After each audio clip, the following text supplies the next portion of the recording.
सभी भगवत भक्तों का प्रेम व हर्ष पूर्वक स्वागत है रमाराम राधा रमण हरि कृष्ण यूट्यूब चैनल में। सभी मुमुक्षुजनों एवं भगवान श्रीमन नारायण के सभी एकांतिक अनन्य निष्ठायुक्त भागवत भक्तजनों को सप्रेम प्रणाम हो। स्वयं परिपूर्ण स्वतंत्र अनादि सब में समर्थ सभी के प्रेरक नियंता और सकल ऐश्वर्यों से युक्त अद्वितीय अनंत अनन्य परम ब्रह्म सर्वव्यापी सर्वशक्तिमान सबके अंतर्यामी तथा अंतर्यामी शक्ति द्वारा सब में विद्यमान ऐसे भगवान श्री वासुदेव को बार बार प्रणाम करते हुए आज के कथानक वरुथिनी एकादशी से लाभान्वित होने का सब मिलकर प्रयास करते हैं, जिसको श्री हरि सर्व प्रकार से सफल करे। ऐसी विनती है श्री लक्ष्मीनाथ भगवान नारायण से।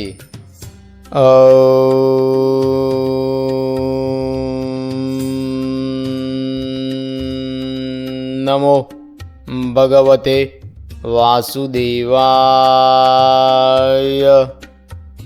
पूर्णिमांत मास अनुसार वैशाख मास के कृष्ण पक्ष की तथा अमासांत मास अनुसार चैत्र मास के कृष्ण पक्ष की वरुथिनी एकादशी का व्रत कथा महात्म्य ध्यानपूर्वक सुने। पद्म पुराण में भगवान श्री कृष्ण कहते हैं कि इस आख्यान को पढ़ने और श्रवण करने से 1000 गौओं के दान करने का फल प्राप्त होता है। उद्धव संप्रदाय अर्थात श्री स्वामीनारायण संप्रदाय के श्री स्वामीनारायण भगवान द्वारा मान्य किए गए ग्रंथ श्री सत्संगी जीवन में भगवान स्वयं यह कहते हैं कि चैत्र मास के कृष्ण पक्ष की एकादशी अर्थात कि अमासांत मास अनुसार यह चैत्र मास के कृष्ण पक्ष की एकादशी वरुथिनी नाम से विख्यात है। उसके अधिष्ठाता पुरुषोत्तम नाम से है। उनकी शक्ति देवी नंदा नाम से है। उनके साथ उस भगवान की उस एकादशी के दिन चंपा के पुष्पों से पूजा करे तथा अर्घ्य में जायफल जाने, नैवेद्य में वड़ा जाने और दान में भूमि का दान कहा गया है। अब आगे अन्य सभी वचनों एवं व्रत कथा को देखने से पूर्व चलते हैं भगवान के मंगलाचरण की ओर। नारायणं नमस्कृत्यं नरं चैव नरोत्तमं देवीं सरस्वती व्यासं ततो जय मुदीरयेत्। सद्विद्या के मूल ऐसे भगवान को प्रणाम हो, प्रणाम हो। भगवान श्री नारायण, नरोत्तम नर, देवी सरस्वती तथा वेदव्यास भगवान को प्रणाम हो तथा सत्य स्वरूप परमेश्वर संबंधित सारभूत सत्य शास्त्रों का सदैव जय जयकार हो। अब अक्षरधाम के अधिपति माँ राधा रमा युक्त श्री कृष्ण जो बद्रीवन में मुनि रूप धारण करके तप में स्थित है, ऐसे श्री नरनारायण भगवान को हम प्रार्थना करते हैं। अवतीर्य निजाक्षरात् परा देह मूर्त्यां बदरीवने स्थित भुवि भारत जीव शर्मणे नर नारायण देव पाहि मां। अपने दिव्य अक्षर अमृत अविनाशी परम धाम से माता मूर्ति देवी से इस भूमंडल पर भरतखंड में मनुष्य रूप से अवतार धारण करने वाले भगवान बद्रीवन में 2 दिव्य रूप धारण करके भारत भूमि के जीवों के हित एवं शरणागत जीव प्राणी मात्र के आत्यंतिक कल्याण हेतु निरंतर तप करने वाले तथा उसका फल सभी आश्रित जनों को प्रदान करने वाले परम ब्रह्म परमेश्वर परमात्मा पुरुषोत्तम नारायण ऐसे श्री नर नारायण भगवान मैं आपके शरण में हूँ। आप मेरी सर्व प्रकार से रक्षा करके अपने दिव्य सनातन परम स्वरूप का अखंड सुख प्रदान करे। ओम नमो भगवते वासुदेवाय।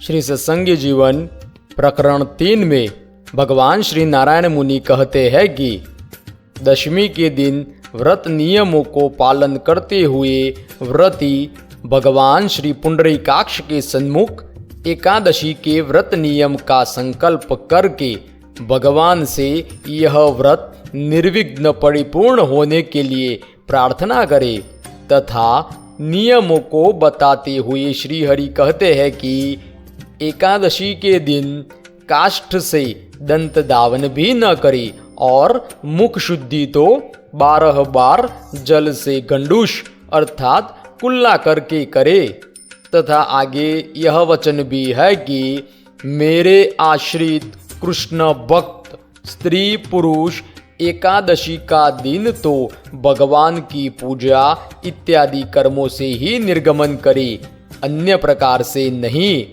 तथा आगे कहते हैं कि जो कोई परतंत्र हो अथवा दरिद्र हो अथवा दुर्बल हो वह नर तो आवश्यक व्यावहारिक कार्य ही करे, उससे अधिक नहीं। एकादशी के दिन प्रभु की प्रसन्नता के लिए यथाशक्ति सत्पात्र विप्र को दान करे और भगवद कीर्तन आदि से रात्रि को जागरण करे। तथा आगे कहते हैं कि रात्रि को जागरण के लिए विष्णु मंदिर में या संत मंडल में जाने वाले पुरुष को पद पद पर अश्वमेध यज्ञ के फल की सिद्धि होती है।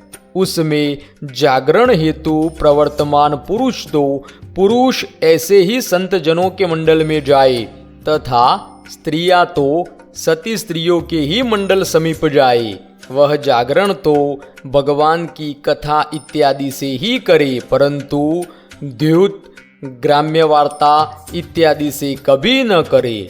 जो भी कोई पुरुष कुसंग दोष से एकादशी दिन को अन्न का भोजन करे तो वह चांद्रायन व्रत करने से शुद्ध होता है, अन्यथा किसी अन्य प्रकार से शुद्ध नहीं होता। अब ध्यान से सुने। द्वादशी के दिन विप्र को विहित दान देने से पूर्व तथा भगवान श्री कृष्ण की मूर्ति को दान में देने से पूर्व एकादशी व्रत भगवान को निवेदन करने के बारे में भगवान श्री नारायण मुनि अर्थात श्री स्वामीनारायण भगवान कहते हैं कि निम्न वचनों से भगवान को व्रत निवेदित करे। अज्ञान रूप कौन से वचन? तो अज्ञान रूप अंधकार से अंध हुए मुझ पर इस व्रत से प्रसन्न होइए भगवान और मेरे सन्मुख होकर मुझे ज्ञान दृष्टि प्रदान करे। एक बार फिर से दोहराता हूँ, इसे ध्यान पूर्वक सुने। द्वादशी के दिन यह एकादशी व्रत जब भगवान को निवेदित करे तो इस प्रकार से प्रार्थना करे कि अज्ञान रूप अंधकार से अंध हुए मुझ पर इस व्रत से प्रसन्न होइए भगवान और मेरे सन्मुख होकर मुझे ज्ञान दृष्टि प्रदान करे। तथा आगे कहते हैं कि व्रती पुरुष द्वादशी के दिन किसका त्याग करे? तो कहते हैं कि दिवा निद्रा अर्थात दिन की निद्रा, पराया अन्न, फिर से भोजन अर्थात दूसरी बार भोजन, मैथुन, तेल भक्षण तथा कांस्य अर्थात कांसा के पात्र में भोजन, इन सब का द्वादशी के दिन व्रती पुरुष त्याग करे। इस प्रकार के कुछ नियम दशमी, एकादशी तथा द्वादशी के आज की व्रत कथा में श्री पद्म महापुराण से भी देखेंगे। तथा यह बात भी अवश्य ध्यान रखें कि पिछले कुछ एकादशी के वीडियो में दशमी विद्या एकादशी का त्याग करके शुद्धा एकादशी को व्रत उपवास में ग्रहण करने के बारे में शास्त्रों से कहा गया है तथा एकादशी के दिन अन्न भक्षण के बहुत से दोष अर्थात की पाप बताए गए हैं। इसलिए जो असमर्थ है वह भी गौण रूप से भी एकादशी का व्रत उपवास अवश्य करे। अस्तु। ओम नमो नारायण। अब विघ्न विनायक श्री गजानन जी महाराज को प्रणाम करते हुए तथा सभी पंचदेवों को बार बार प्रणाम करते हुए चलते हैं आज के कथानक की ओर श्री पद्म महापुराण से।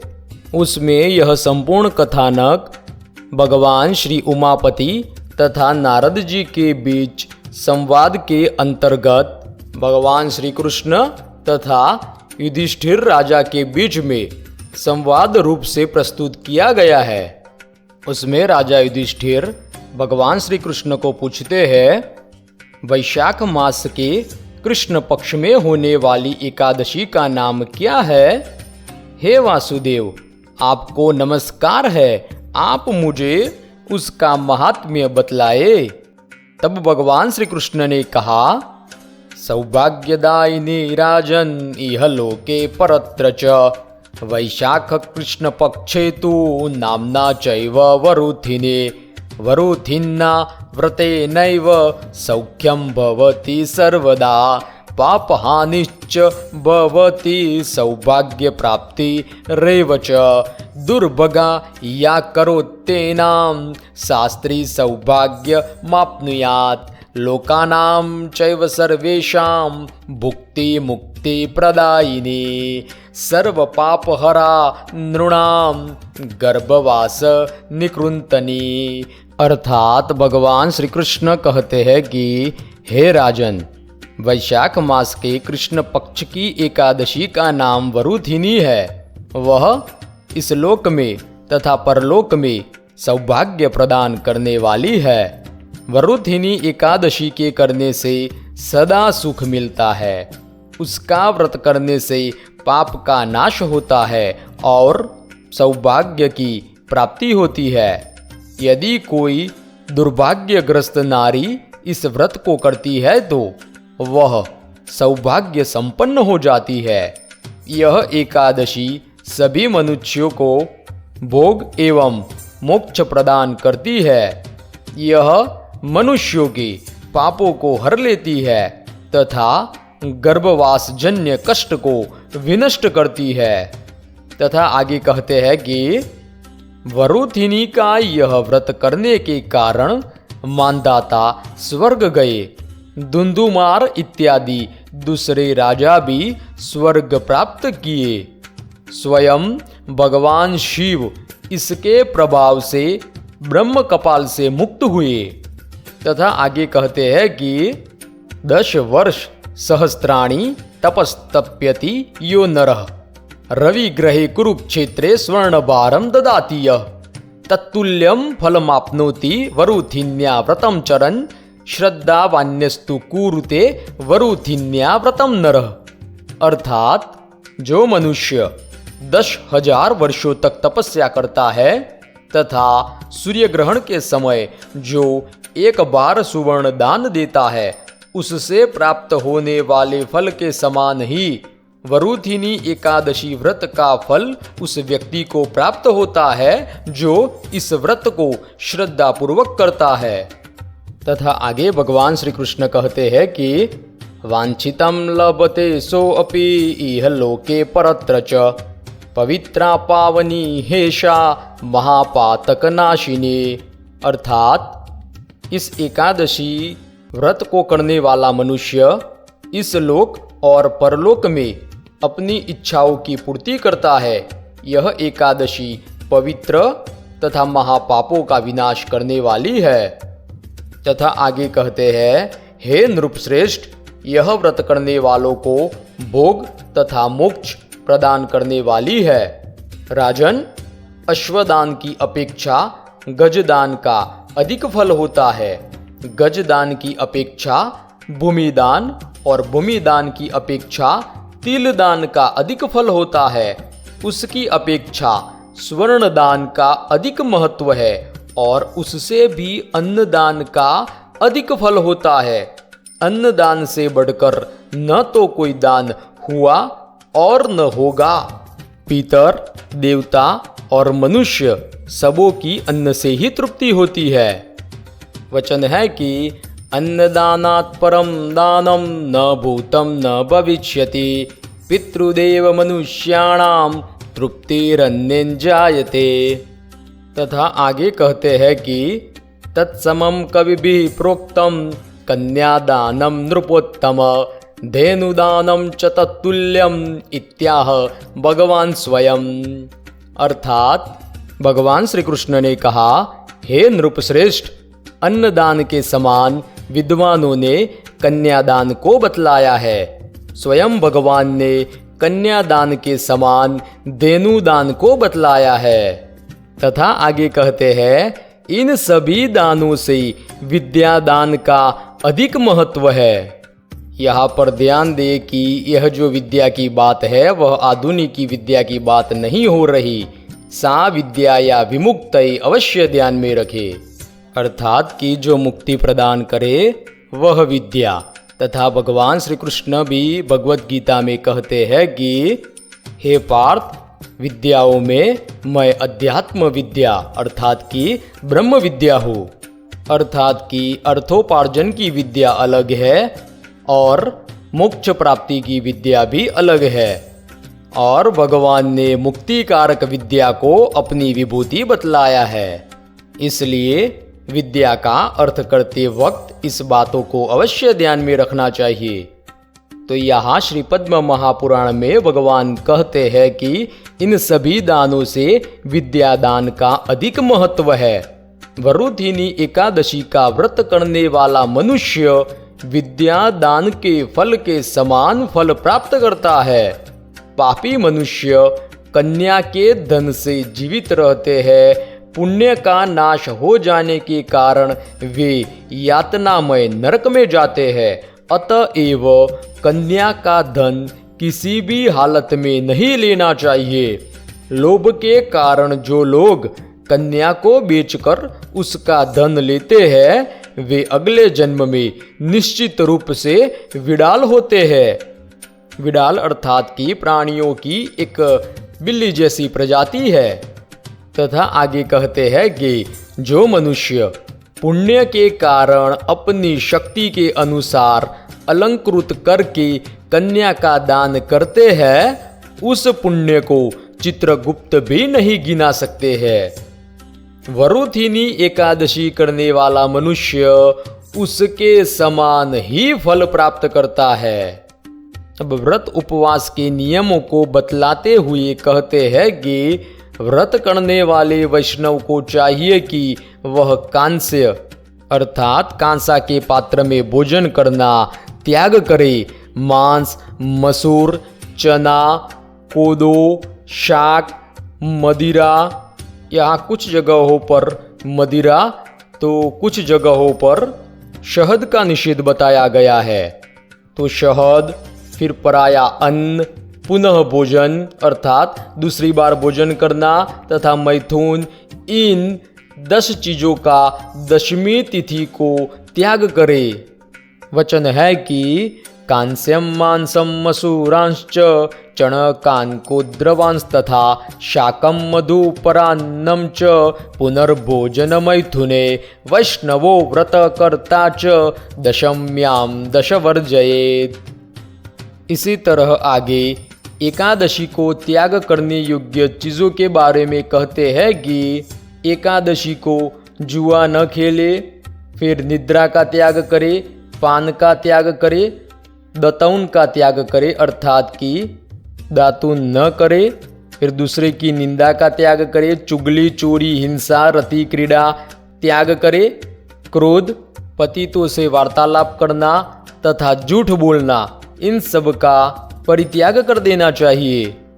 तथा इसी प्रकार आगे कहते हैं कि द्वादशी के दिन कांस्य अर्थात कांसे के पात्र में भोजन, मांस, मदिरा, शहद, तेल भक्षण एवं मालिश, पतितों से भाषण, व्यायाम तथा परिश्रम, दूसरी बार भोजन, हजामत तथा मैथुन एवं मसूर अन्न, इन सबों का द्वादशी के दिन भी त्याग कर देना चाहिए। हे राजन, पूज्य पुरुषों ने इसी प्रकार से वरुथिनी एकादशी का विधान किया है। फिर आगे कहते हैं कि सर्व पाप क्षयम कृत्वा दद्यात् प्रान्ते अक्षयां गतिम रात्रौ जागरणं कृत्वा पूजितो मधुसूदनः सर्व पाप विनिर्मुक्तास्ते यान्ति परमां गतिम तस्मात् सर्व प्रयत्नेन कर्तव्या पाप विरुभे। अर्थात इस प्रकार से यह एकादशी करने से यह एकादशी सभी पापों का नाश करके अंत में अक्षय गति को प्रदान करती है।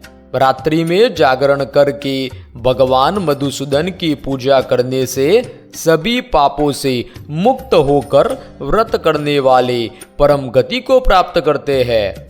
अतएव पाप से डरने वाले लोगों को हर प्रकार का प्रयास करके इस व्रत को करना चाहिए।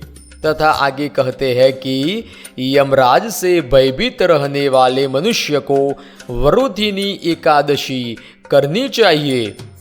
और अंत में भगवान श्री कृष्ण कहते हैं पठन्नाश्रवणाद्राजन गोसहस्त्र फलम लभेत सर्व पाप विनिर्मुक्तो विष्णु लोके महीयते। अर्थात इस आख्यान को पढ़ने और श्रवण करने से 1000 गौओं के दान करने का फल प्राप्त होता है। वह समस्त पापों से मुक्त होकर विष्णु लोक में पूजित होता है। इस प्रकार श्री पद्म महापुराण के उत्तरखंड में भगवान उमा उमापति तथा श्री नारद जी के संवाद के अंतर्गत वैशाख मास के कृष्ण पक्ष की वरुथिनी एकादशी का महात्म्य समाप्त हुआ। रमा राम राधा रमण हरि कृष्ण हरे हरे जय जय राम कृष्ण हरि जय जय राम कृष्ण हरि जय जय राम कृष्ण हरि जय जय राम कृष्ण हरि। अब आगे नारद पुराण में कहा है कि मनुष्य दोनों पक्षों की एकादशी को निराहार रहे और एकाग्र चित्त हो, नाना प्रकार के विध विध पुष्पों से शुभ एवं विचित्र मंडप बनावे, फिर शास्त्रोक्त विधि से भली भांति स्नान करके उपवास और इंद्रिय संयम पूर्वक श्रद्धा और एकाग्रता के साथ विविध प्रकार के उपचार, जप, होम, प्रदक्षिणा, स्तोत्र पाठ, दंडवत प्रणाम तथा मन को प्रिय लगने वाले जय जयकार के शब्दों से विधिवत श्री विष्णु की पूजा करे तथा रात्रि में जागरण करे। ऐसा करने से मनुष्य भगवान विष्णु के परम पद को प्राप्त होता है। नारद पुराण के इसी वचन के साथ अब आज का यह कथानक समाप्त करते हैं तथा इसमें भाषा दोष, प्रमाण दोष तथा उच्चार, अनुवाद